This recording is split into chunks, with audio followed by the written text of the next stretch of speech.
नमस्कार। आज के वीडियो में आप सभी लोगों का स्वागत है। जन्म कुंडली में 12 भाव होते हैं और इन 12 भावों का प्रभाव हमारे जीवन के ऊपर रहता है। अपने व्यक्तित्व का, भाग्य का, कर्म का, संतान का, विवाह का, इन सभी बातों का विचार इन्हीं 12 भावों से किया जाता है। ज्योतिष शास्त्र में ऐसा कहा गया है कि जन्म कुंडली के किसी भाव में कोई ग्रह न हो और किसी ग्रह की दृष्टि भी न हो, वो भाव सुप्त अवस्था में माना जाता है, यानी वो भाव सोया हुआ माना जाएगा और उस भाव के शुभ फल की प्राप्ति नहीं होती है। शुभ भाव सोया हुआ है तो यह अशुभ है, और वहीं अशुभ भाव अगर सोया हुआ है तो यह कहीं ना कहीं शुभ माना गया है। तो उदाहरण के लिए आपके सामने में एक जन्म कुंडली है। इस जन्म कुंडली को देख करके आप समझें कि कैसे सुप्त भाव का विचार किया जाता है। इसके बाद ये भी बात करेंगे कि अगर कोई भाव सुप्त अवस्था में हो तो उसका उपाय क्या करना चाहिए। ये सिंह लग्न का कुंडली है और लग्न में सूर्य और बुध स्थित है। सभी ग्रह अपने से 7वें भाव को देखते हैं, परंतु मंगल, गुरु, शनि और राहु को विशेष दृष्टि प्राप्त है। मंगल चतुर्थ, सप्तम और अष्टम भाव को देखते हैं, वहीं गुरु जो है वो पंचम, सप्तम और नवम भाव को देखते हैं। शनि तृतीय भाव को, सप्तम भाव को और दसम भाव को देखते हैं। राहु पंचम, सप्तम और नवम भाव को देखते हैं। ये ग्रह जिस भाव में हो उस भाव से दृष्टि का विचार करें। इस जन्म कुंडली में देखें कि भाग्य भाव के ऊपर किसी भी ग्रह का दृष्टि नहीं है और भाग्य के स्वामी मंगल हैं जो नीच का होकर के 12वें भाव में है। तो आप ये कह सकते हैं कि इनका भाग्य सोया हुआ है, इनके लाइफ में कहीं ना कहीं स्ट्रगल और परेशानी रहेगा। ये कुछ भी कार्य करने जाएंगे तो उसमें परेशानियों का सामना करना पड़ेगा। तो ये तो भाग्य भाव की बात हो गई है।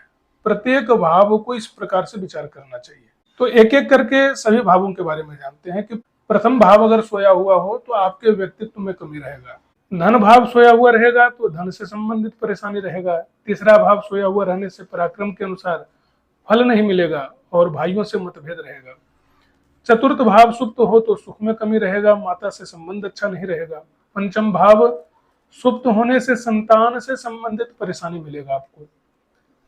छठा भाव ऋण रोग शत्रु का भाव है, ये अशुभ भाव माना गया है। अगर ये भाव सोया हुआ है तो शुभ है। सप्तम भाव सुप्त है तो वैवाहिक जीवन में परेशानी है।